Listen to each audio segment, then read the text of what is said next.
It's 1 o'clock. Good afternoon. I'm Sarah Iuliano with 2NURFM Hunter News.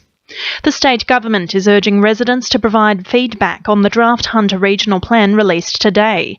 The plan sets out population, housing and jobs growth for the next 20 years and includes the creation of Hunter City, which incorporates 5 districts from Lake Macquarie to Port Stephens and west to Maitland, into a metropolitan region. Planning Minister Rob Stokes recognises Hunter City as the key jobs generator for the region. We also recognise that the future of Hunter City is tied very directly to the broader region that it serves. And it's really important to recognise, as we do in the plan, that there's a diverse range of industries that make up the opportunities available to the growing community of the Hunter. Submissions can be made on the Planning New South Wales website until February 28. Residents affected by contamination caused by the Williamtown RAF base have consulted with Canberra's politicians today about the problem. A motion will be made in the Federal Senate to establish an inquiry into the matter, which the Greens hope will look at the scope of contamination in water, soil and the built environment, its effect on human health, the response from the Defence Department and Williamtown base to the issue and more. Green Senator Lee Rhiannon says the uncertainty faced by residents is unacceptable. This is just unacceptable in any country, but in Australia in 2015, the Department of Defence have questions to answer. As they haven't been forthcoming, now we need this inquiry. The Lake Macquarie SES unit has been reinstated 4 weeks after it was stood down due to issues surrounding white anting and bullying. The unit's temporary closure was hoped to resolve cultural issues. A sudden resignation of controller Steve Kieran only 6 weeks after taking over from Daryl Marshall sparked the suspension. Its reported bullying-type behaviour directed towards Kieran led to the resignation. A Hunter residents group claims construction company Darracon is ignoring the community's needs surrounding its Martins Creek quarry expansion. A survey conducted by the Martins Creek Quarry Action Group found more than 70% of those surveyed believe Darracon negatively affects their lives. Martins Creek Quarry Action Group Chairman Derek Saunders says an expansion will come with more negative than positive outcomes. There's the safety issue with that much heavy haulage traffic with kids on the side of the roads who need to go to school and catch buses. Just that amount of truck movements, extra movements through Paterson itself. It's a very tight little strip through Paterson, which makes it quite dangerous when you've got so much movement going through the town.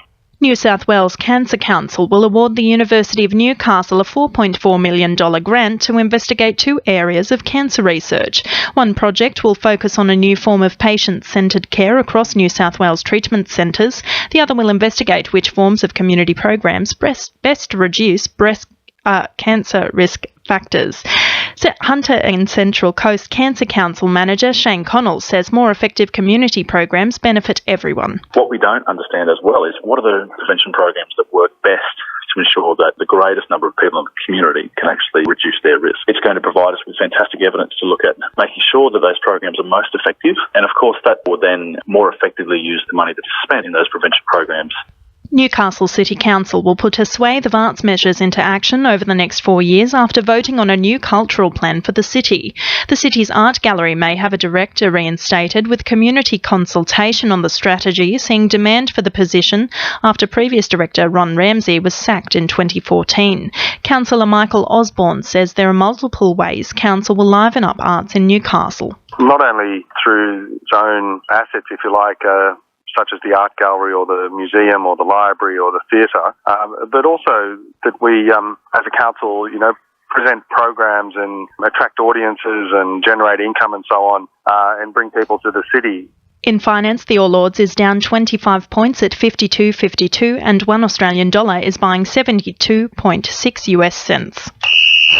Sport, thanks to our sponsor, Warners Bay Sports Club.